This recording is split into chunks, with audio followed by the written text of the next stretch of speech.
president of the Nigerian Labour Congress, Joe Ajero, says the country is experiencing increasing hunger due to the federal government's refusal to meet agreements reached with organized labor.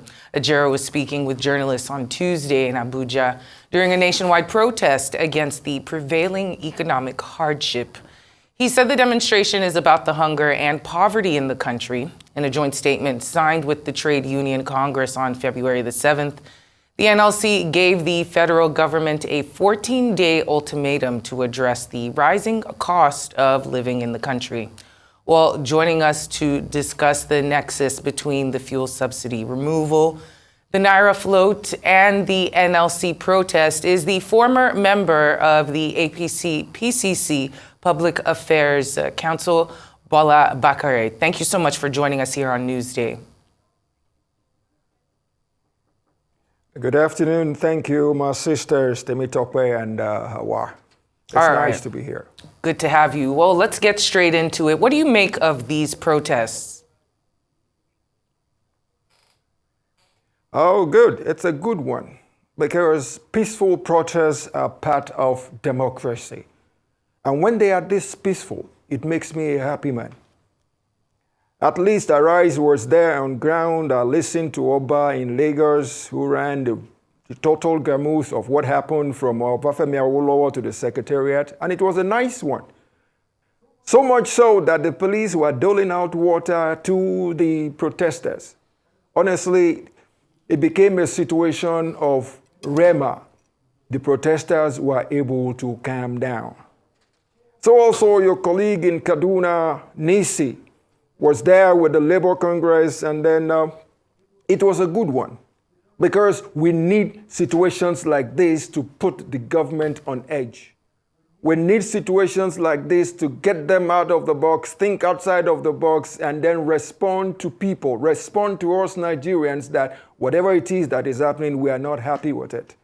So for all I know, for all I've seen, for all Arise has been able to feed us with, the protest, I am all for it. It is part of democracy. And I am telling you one thing for free. It's going to bring out the best in the governance and the government of the day. But then I'm wondering, how would you assess the federal government's reaction to the economic hardship Nigerians are dealing with? There seemed to be a lot of talk with little or no action, on the part of the federal government. What are your thoughts on this?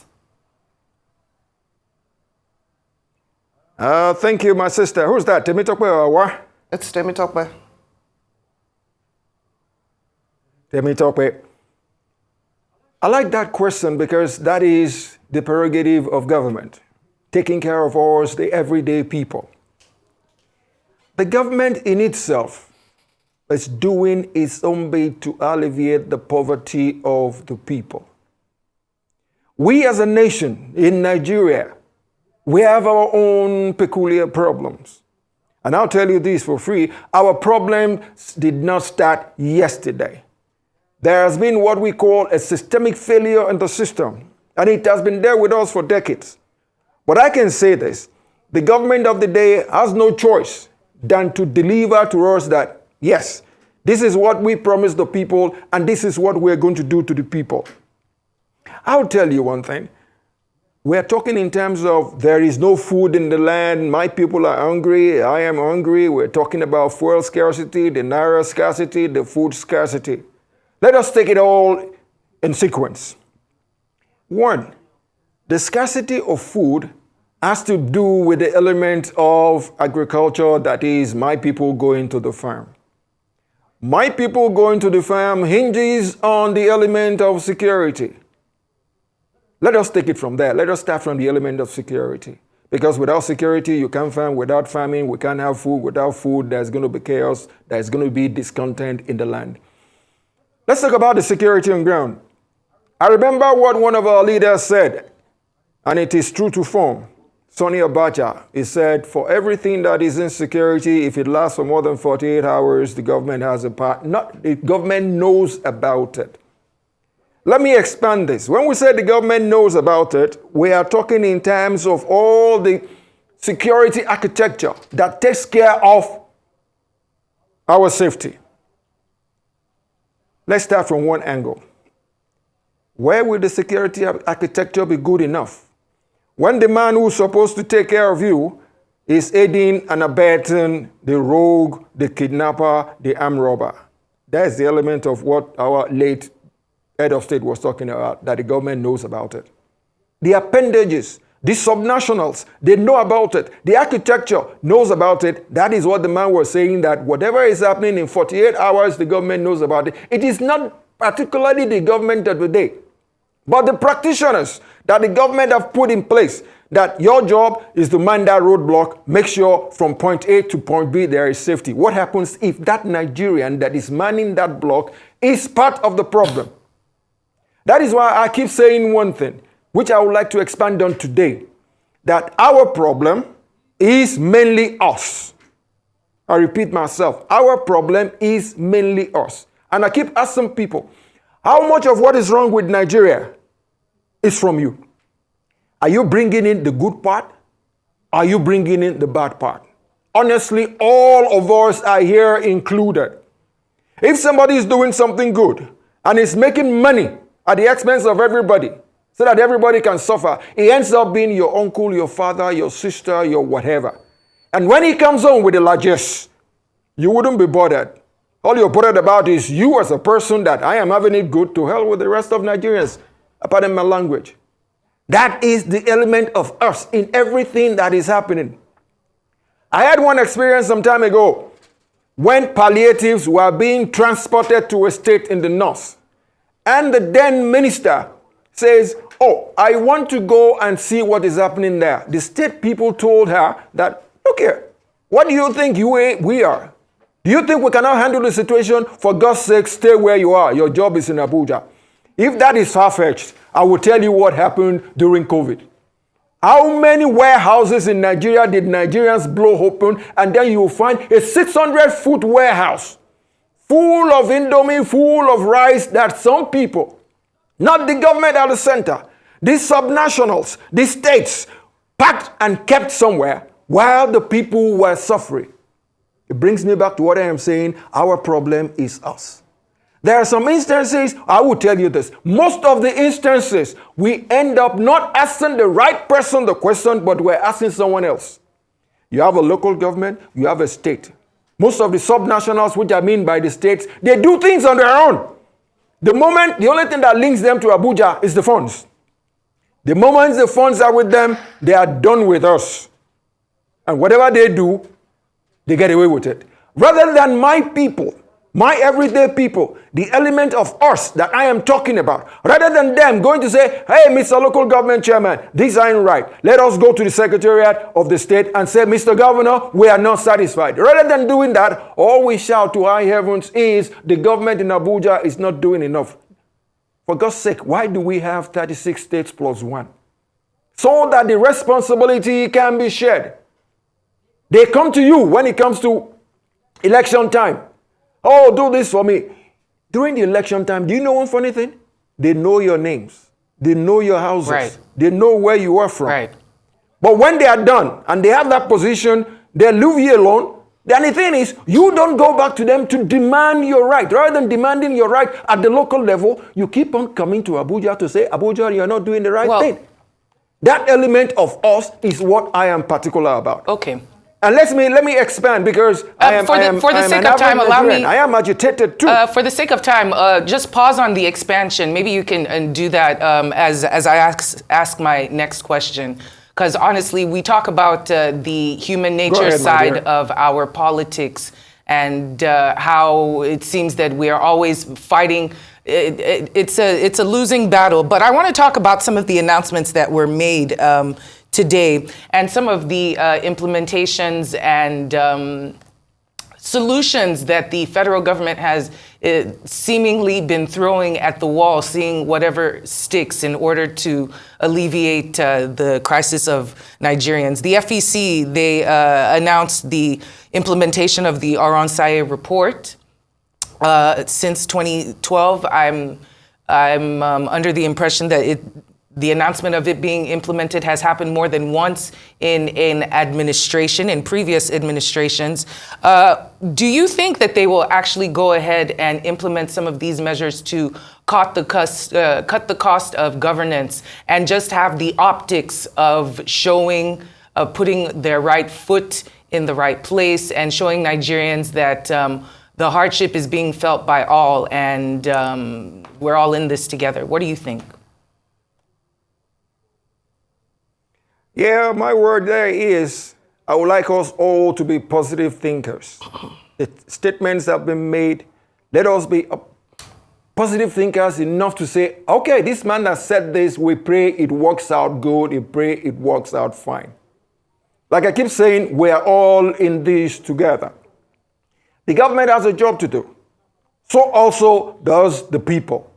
Honestly, from my own angle, the populace has more job to do than the government in itself, because the basic explanation of democracy is government of the people, by the people, for the people. So we play a role in that democracy, and once one factor is off, the equation is no longer complete.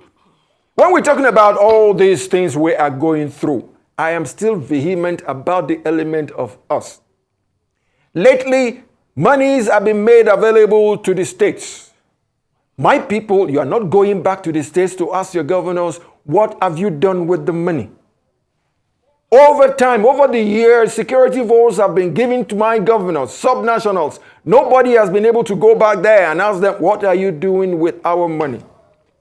Lately, at the National Assembly, there was this squabble between Ways and Means 30 trillion, Ways and Means 23 trillion, whatever the trillion it is. I did a soft calculation. 30 trillion will give 200 million Nigeria. Be you a kid of 1 year, will give you 150,000 naira. That is 150,000 for every Nigerian. That is the 30 trillion of Ways and Means. These are things I call the element of us. We are doing ourselves in, whereas we have the right to make sure that we do the right things for our nation. The man at the top looks at all the pieces that makes up the equation. He balances it out for us. That is little wonder people say the buck stops at his table. Honestly, while I was listening to Nisi in Kaduna, there is one thing I'll bring to the fore, which is this element of us. In Kaduna, the NLC chairman was saying, look, we want our refineries to work. I felt like crying. For 20 years, we've had 4 refineries in Nigeria, Kaduna, Warri, and 2 in Port Harcourt. For 20 years, people who are working there, collecting salaries, getting pensions, everything. They were retiring for 20 years. For 20 years, they were picking up turnaround maintenance funds, which is in dollars, and nothing works. And for 20 years, neighbor never found it right to go to those refineries and tell, hey, colleagues, why aren't things working out here? And at the end of the day, they now come out with something outlandish to say, oh, the basic salary should be 1 million. For God's sake, why don't we have thinkers in Nigeria? 1 million? Okay, Mr. It's so Bakare, outrageous. allow me to interrupt you. Me. While I'm not disputing, the element of us, I'm not disputing the element of us, that you have brought to the fore in this interview, but a lot of analysts believe that this current administration has acted impulsively, in executing some of its bold reforms all at once without considering the shocking effect it will have on the economy. It seems it is now scrambling, in all directions, trying to do some form of damage control. But some say it's a little too late, or the efforts are too little, to make a significant difference. And at the same time, when you talk about the element of us, it does also seem like there's an attempt to also shift some responsibility, either to the state government, to the local government, even to the opposition. We've heard that it is the opposition that is trying to destabilize the government. But it's not the opposition, it's not the local government, it's not the state government that has executed, all those reforms. It's not the state or the local government that floated the naira. It's not the state or the local government that removed the subsidy. But at the end of the day, all of us are in this together. We are feeling this. And like you rightly pointed out, the bulk stops at the president's table. So is the president doing enough? Thank you. To actually alleviate the sufferings of Nigerians? Thank you, my sister. Let me use an analogy that most Nigerians will understand. The best relationship in life is the marriage situation. And when a man tells a girl, I will marry you. It's not going to happen that day. Maybe the date is going to be maybe next month, next year, or whatever. But he has made that statement. You're a lady. What do you call that? Commitment. He has made a commitment that we are going to do this. The subsidy is not doing us good. He has said it. That is a statement of commitment, which is in tandem with my analogy. You promise a woman I will marry you does not mean I'm going to marry you tomorrow. Does not mean it's going to happen tomorrow. But it is a statement of commitment. It is a statement that makes me keep working at that thing that I have made somebody a promise. And it is a statement to the lady too that, okay, I have a husband here. Let me see how much I can help him to survive so that we can have that wedding and we can start life together. That is an analogy I want Nigerians to keep. The statement has been made that, okay, we are going to remove subsidy. Okay, we're going to float the naira. These are surgeries that are painful. If you have a tumor and we have to remove the tumor, it is going to be painful. Forget about the anesthesia. By the time the anesthesia wears out, the pain will come back there. But at the same time, what you're saying now is the buck stops at the president's table, and as such, the president should be held accountable. It is his business. He has to talk to us. I agree with you on that thought. That is why there are instances where we in the media, we need to talk to our president too. Because he is being shrouded in what we call in outside parlance his kitchen cabinet. And honestly, Mr. President, I can tell you a few things today. I am from Lagos. Fortunately enough, I share your first name. My first name is Bola, but that doesn't stop me from saying it to you as it is. You are a mentor and you have proteges. There are instances you keep your proteges for too long. I'm beginning to wonder, if a professor teaches you in school for 5 years, is it going to keep you? After 5, 7, or 10 years, he's probably going to tell you, I've given you enough, take a walk and go make life somewhere else. Mr. President, there are some proteges that you have kept for too long. Little wonder they are stabbing you. If somebody has been with you for too long, he is not going to stab you, he's going to shoot you in the head. It's high time you look for another ring of proteges. A new set of brains. Bring them up. Let them bring a few things that are more modern. Lately, words that have been added to the dictionary within the past 10, 20 years are over close to 500,000. Those are words during my own time. I don't know. So, Mr. President, it's high time you change your proteges. You change people that are around you. Don't let them put you in a cocoon. What we were saying about the last administration was the fact that nothing happened, the man did not do anything, the man did not do anything. People around him did not allow him to do anything.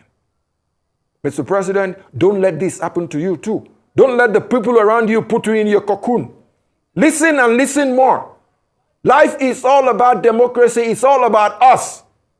That is what I am preaching today. The element of us. If it's going to be good, if Nigeria is going to be good, it's going to be us. And you are the pilot. All right. I'm not a negative thinker. I'm not going to say if Nigeria is going to be bad, but don't let us walk towards that avenue. My sisters, honestly, it is us. And we are in this together. And by God's grace, Nigeria is going to work out. And that's a great place to leave the interview today. Thank you so much for joining us here on Newsday, Mr. Bola Bakare.